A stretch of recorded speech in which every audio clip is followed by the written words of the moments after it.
Well, here I am again. I'm Red Blanchard, Gardner High School, 1938. And if I look kind of funny, it's because I couldn't sleep. And I got up in the middle of the night and came down here in this coldest room in the house to tell you about something else I remember about my days at Gardner High, and maybe some of you have gone through the same thing too. I'm talking about roller skating. I never did catch on to that ice skating. It's too cold for me. Coming from California, I never got to where I could stand the cold weather. But I started roller skating, and about halfway between Gardner and Winchendon, there was this great big barn of a roller skating rink, and I started going there and learning how to roller skate. And people that went right along, all the time, well, wound up with their own shoe skates, which I had, and I would take them with me in the car. Well, as the time went by and I got better and better at the roller skating, I realized that there was a chance to make a few bucks.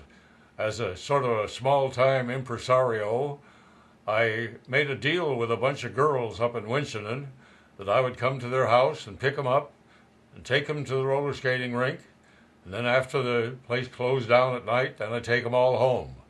And they each paid me 10 cents apiece. That was supposed to cover the gas in the car. 10 cents apiece.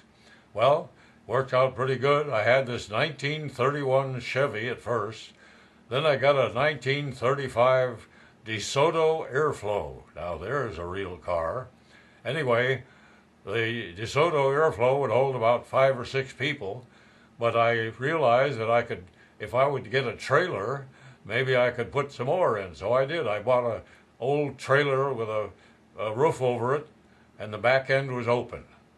So then I started having some of these girls would just crawl into that trailer and sit in there and ride all the way to the skating and back. So then by that time I was maybe taking 10 girls. So there I was making the grand total of $1.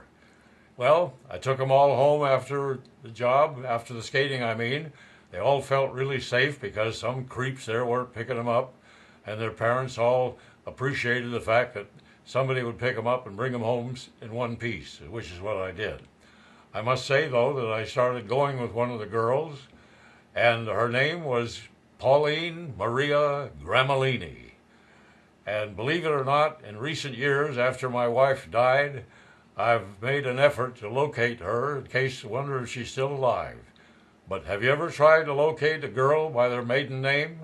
It's almost impossible.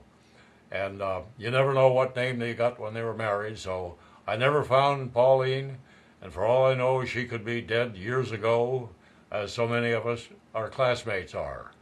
As you know, a lot of the boys got killed in the war. They didn't have very many girls in the Army then. They had the Women's Army Corps, but they had women pilots too during the war, but they were ferry pilots. They never got into combat. They wouldn't allow any girl in combat, which I understand today they do. I don't like it, but I heard they do that. Well, there we are. Boy, I'm just looking at that monitor over there. My hair looks a mess, but this is how I look when I get up in the middle of the night. It's now 9 minutes after midnight. Pretty cold outside, 49 degrees, 64 in this room. Of course, 49 degrees, that's probably warm for you back there in Massachusetts. You're probably freezing right now. You probably sound asleep, in fact, 3 hours later.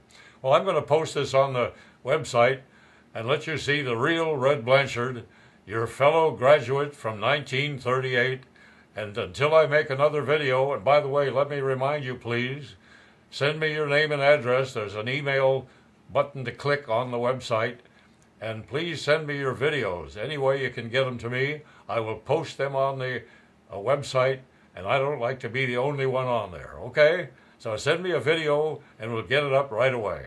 Until then, so long from here.